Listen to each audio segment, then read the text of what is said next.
ये माँ का स्मरण करते हैं।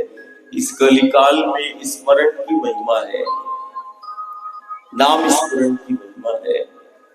बड़ी सहजता से गुरु ने ले लिया राम का नाम, हरि का नाम। वो हरि नाम ही सत्य है, वो राम नाम ही सत्य है। एक ने पूछा कि दादा शक्ति कैसे सहायक होगी, कोई सहज उपाय बताओ। देखो भक्ति की एक प्रार्थना होती है, बड़ी सहजता से पूछा उसने भी। कोई ऐसी सहज विधि या ऐसा कोई सहज उपाय बताओ जिससे शक्ति सहायक हो जाए। तो मैंने उस भक्त परिवार से बोला कि इस कलिकाल में सबसे सहज योग है, शक्ति सहायक हो जाएगी। सत्य के स्मरण मात्र से, सत्य के सुमिरण मात्र से शक्तियां सहायक हो जाती है। अब सत्य का स्मरण क्या है? कोई यदि राम का नाम ले रहा है, हरि का नाम ले रहा है, माँ का स्मरण कर रहा है, तो ये क्या है? सत्य है। हरि नाम की सत्य है, राम नाम की सत्य है। और सत्य के स्मरण मात्र से शक्तियां सहायक हो जाती है। और यदि कोई बारंबार सत्य का स्मरण करता है तो वो शक्तियों को प्रकट भी कर लेता है। सत्य के स्मरण मात्र से समस्त कामनाओं की पूर्ति हो जाती है। सत्य के स्मरण मात्र से शक्तियां सहायक हो जाती है। और सत्य का यदि बारंबार स्मरण किया जाए तो वो भक्त शक्ति को प्रकट कर लेता है। सत्य के स्मरण मात्र से देवत्व प्रकट होता है। और सत्य का यदि बारंबार स्मरण किया जाए तो व्यक्तित्व का निर्माण होता है। असाधारण नाम स्मरण की महिमा है। मन लगे या ना लगे, हर स्थिति परिस्थिति में तुम नाम स्मरण करते रहना। ये नाम स्मरण सत्य का है। दुनिया के अंदर एक ऐसा धर्म, एक ऐसी संस्कृति जो सत्य का स्मरण करना सिखाती है, सत्य का सुमिरन करना सिखाती है, सत्य की उपासना करना, सत्य की आराधना करना सिखाती है। दुनिया के अंदर यदि कोई धर्म है तो वो सनातन है। ये देव संस्कृति ये भारत की है जो सत्य को ईश्वर के रूप में पूजती है और सत्य की साधना और सत्य की आराधना सिखाती है। असाधारण है, सत्य का स्मरण है। सत्य के स्मरण मात्र से शक्तियां सहायक हो जाती हैं। इसीलिए हम रोज कहते हैं कि मन लगे या ना लगे, हर स्थिति परिस्थिति में तुम्हें सत्य का स्मरण और सत्य का सुमिरन करते रहना है। कारण सत्य ही आधार है इस जीव का, जगत का, ब्रह्मांड का। सत्य आधार है, शाश्वत है। ये शरीर में और संसार में, ध्यान देना, शरीर और संसार ये पल पल बदल रहा है। शरीर में, संसार में पल पल परिवर्तन हो रहा है। शरीर और संसार परिवर्तनशील है, पल पल बदलता है। शरीर और संसार को देखकर कर्म नहीं करना है। जो बदल रहा है उसको देखकर यदि तुमने कर्म किया तो परिवर्तन नहीं आएगा जीवन में। कारण जो परिवर्तनशील है उसको देखकर नहीं, सत्य पर ध्यान केंद्रित करके। सत्य शाश्वत है, सत्य में कोई बदलाव नहीं। एक सत्य जीवन को बदल सकता है और एक सत्य जो है वो दुनिया को बदल सकता है। एक सत्य जीवन को दिशा देगा और जो कभी ना बदले जिसमें कोई परिवर्तन नहीं देखा गया किसी युग सदी में, वो केवल सत्य है। और सत्य पर ध्यान को केंद्रित करके यदि हमने अपने दायित्व और कर्तव्यों को किया तो निश्चित मान के चलना वो एक सत्य तुम्हारे केवल जीवन में बदलाव नहीं लाएगा, वो सत्य इस समाज में बदलाव लाएगा, दुनिया को बदल सकता है, जीवन को बदल सकता है एक सत्य। तो नाम स्मरण की महिमा है। ऐसे ही आज सारी दुनिया हमारी ओर देखती है। सारी दुनिया में संक्रमण और आपदाओं का दौर चल रहा है। संक्रमण और आपदाओं का शिकार दुनिया हो रही है। और इस संक्रमण और आपदाओं के दौर में दुनिया की नजर एक देश पर है जिसको ये देवधरा भारत कहते हैं। दुनिया आज विचार कर रही है, चिंतन कर रही है, क्या है इस भारत के पास। इतने भीषण संक्रमण और आपदाओं के दौर में ये भयमुक्त जीवन जीते हैं। कौन सी शक्तियां हैं जो इन्हें भयमुक्त जीवन प्रदान करती है, आज दुनिया विचार कर रही है और दुनिया देख भी रही है। और हमें गर्व है कि इस भूमंडल पर एक ऐसा खंड जिसको भारत कहते हैं, इस देवधरा में शक्तियां प्रकट हुई। कोई साधारण शक्तियां प्रकट नहीं हुई, शक्तियां प्रकट हुई है। देखो गंगा को, देखो यमुना, देखो गोदावरी, देखो कावेरी, देखो नर्मदा। दुनिया के लिए ये नदियां हैं। दुनिया के लिए क्या है? नदियां हैं। हमारे लिए ये जीवंत तो प्रत्यक्ष शक्तियां हैं। हमने शक्ति को प्राप्त किया गंगा के रूप में, नर्मदा के रूप में, गोदावरी के रूप में, कावेरी के रूप में। नदी नहीं, शक्ति है। हमने नदी के रूप में शक्ति को प्राप्त किया है, नदी के रूप में भगवती को पाया है। आज सारी दुनिया देख रही कि दुनिया का एक ऐसा देश जहां सुबह होते ही ये गांव-गांव, नगर-नगर, लाखों करोड़ों लोग एक नदी के किनारे खड़े हुए हैं और प्रार्थना करते हैं। गंगा के किनारे, यमुना के किनारे, नर्मदा के किनारे हजार नहीं, लाख नहीं, करोड़ों लोग प्रार्थना कर रहे हैं। दुनिया देख रही है, ये नदी से प्रार्थना कर रहे हैं। और एक नदी इनकी समस्त कामनाओं की पूर्ति कर रही है। एक नदी इनके जीवन का आधार बनी, एक नदी इनकी सुरक्षा का आधार बनी है। दुनिया नदी कह रही है, हमारी लिए शक्ति है। ऐसी ही एक प्रत्यक्ष शक्ति की आराधना और साधना में हम बैठे हैं, जिसको हम मां नर्मदा, आनंद मूर्ति, सत्य मूर्ति हमारी परंपरा है। दुनिया ने तो जन्म देने वाली को मां कहा है, लेकिन केवल एक ऐसा धर्म और एक ऐसी संस्कृति जो जीवन देने वाली को भी मां कहती है, और जो पालन पोषण करती है उसको भी मां कहती है। और जन्म देने वाली से ज्यादा ऊंचा दर्जा पालने वाली को देती है। एक ऐसी संस्कृति जीवन देने वाली को भी मां। देखो गंगा को, यमुना को, नर्मदा को जीवन देती है। और हम ही दुनिया में है। हम तो इस धरती को, माटी को भी मां कहते हैं। कौन होगा दुनिया के अंदर जो माटी को, धरती को मां के रूप में पूजता है, पालन पोषण करती है।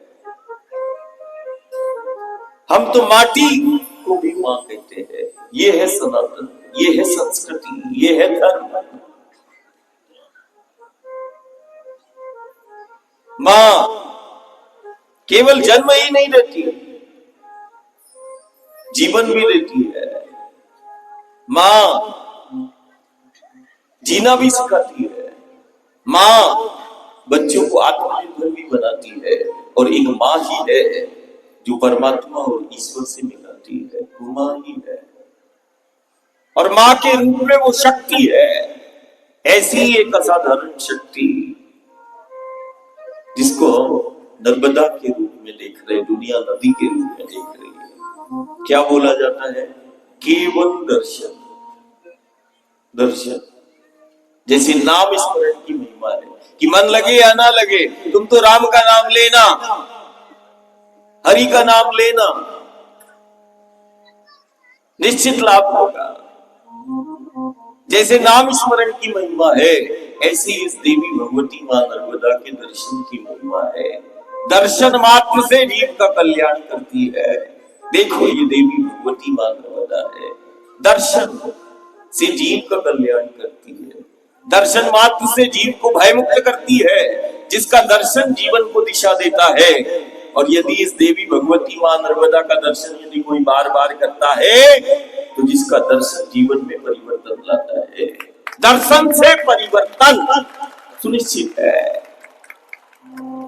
यदि इस देवी भगवती का बारंबार कोई दर्शन करता है, तो निश्चित मान के चलना उसके जीवन में परिवर्तन सुनिश्चित है। दर्शन से परिवर्तन, जिसका दर्शन जीवन में परिवर्तन लाता है, जिसका दर्शन जीव को भयमुक्त करता है, जिसका दर्शन जीवन को दिशा देता है।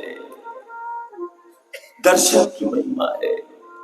और इस आद्य शक्ति भगवती का जितना दर्शन का महिमा है, उतना ही इसके पथ पर चलने की महिमा है।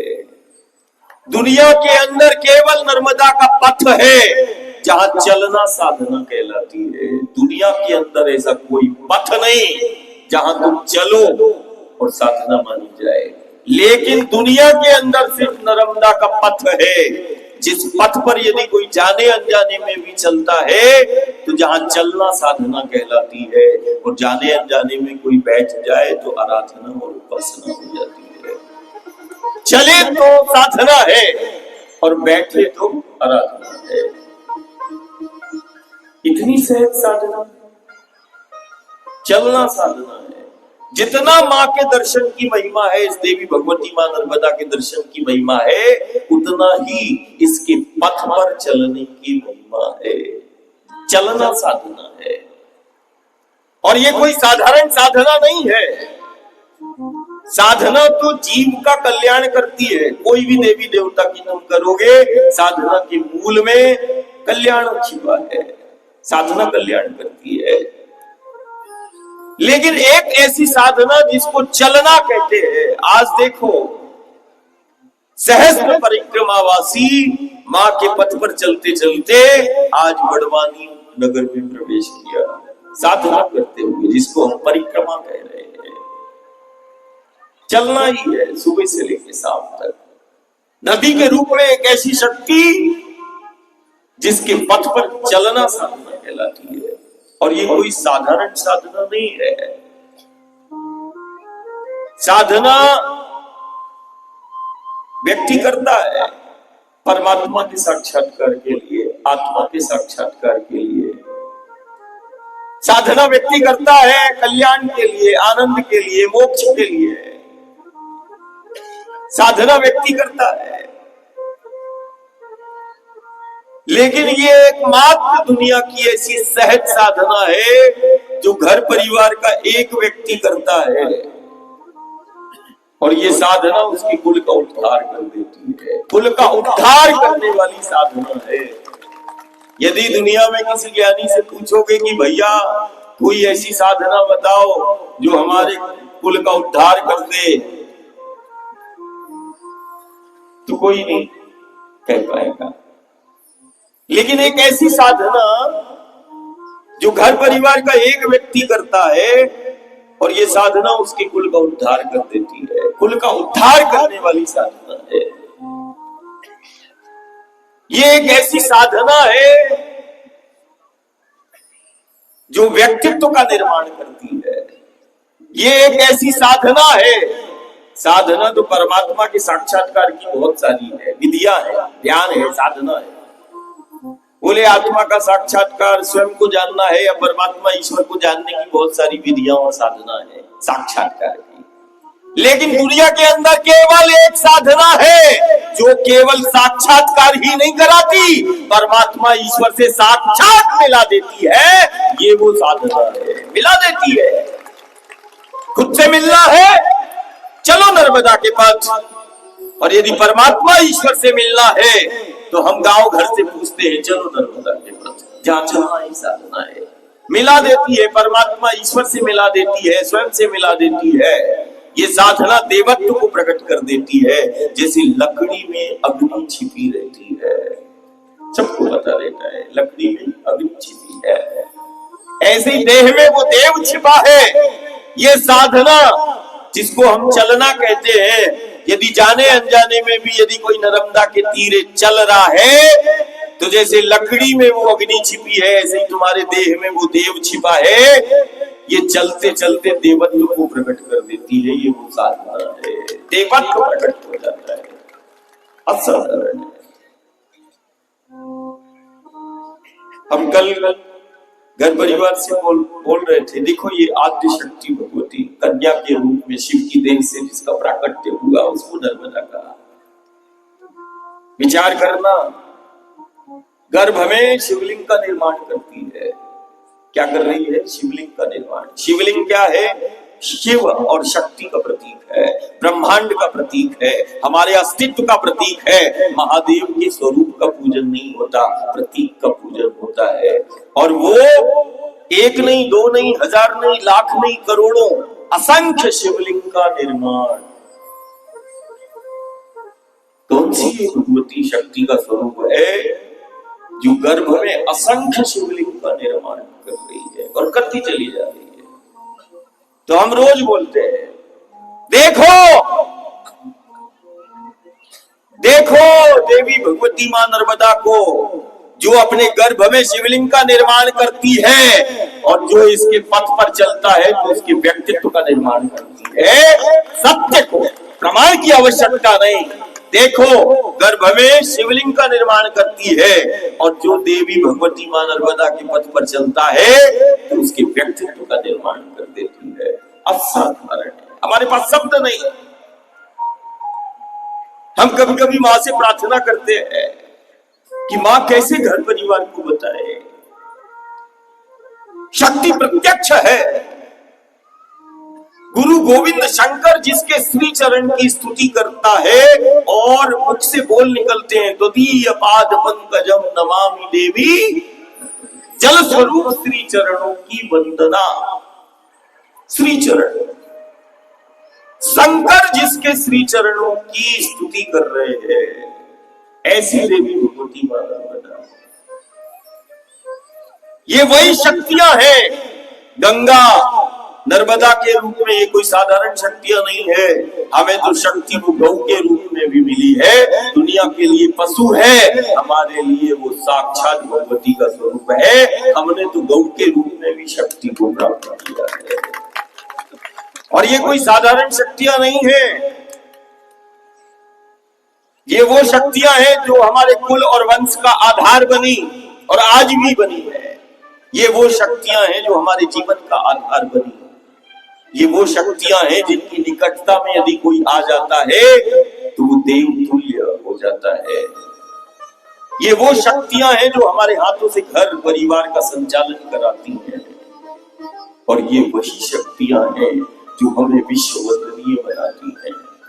विश्व वंदनीय बना दिया, देव तुल्य बना दिया, घर परिवार का संचालन हमारे हाथों से करा दिया और समय आने पर हमारे हाथों से विश्व का संचालन करा दिया और हमें विश्व गुरु बना दिया।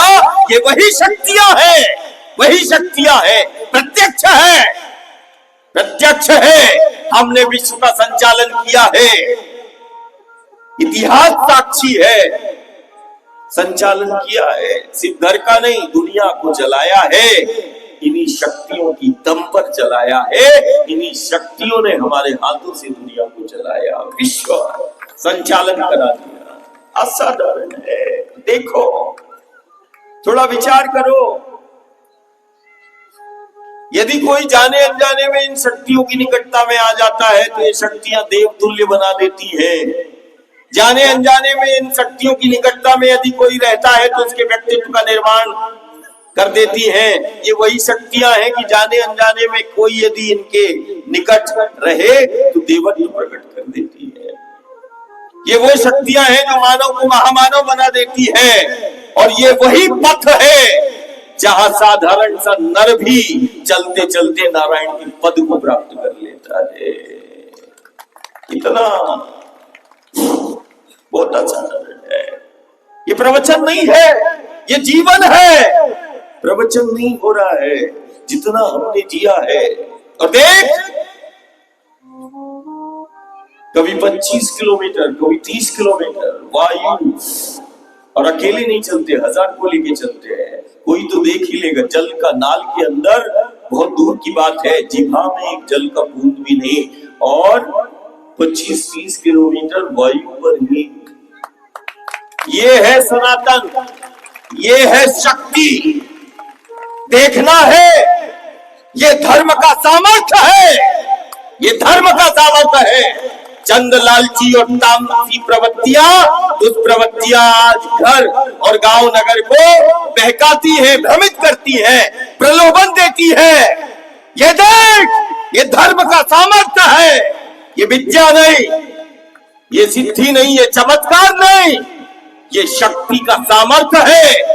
ये उस संस्कृति का, धर्म का सामर्थ्य है जो नदियों को मां कहता है, माटी को मां कहता है, और हम ही है, हम ही है। ध्यान रखना, हमने तो परमात्मा ईश्वर को पत्थर में केवल नहीं पूजा, दुनिया के अंदर हम ही है जो पेड़ पहाड़ों के रूप में भी परमात्मा ईश्वर को पूजते हैं। हम ही है।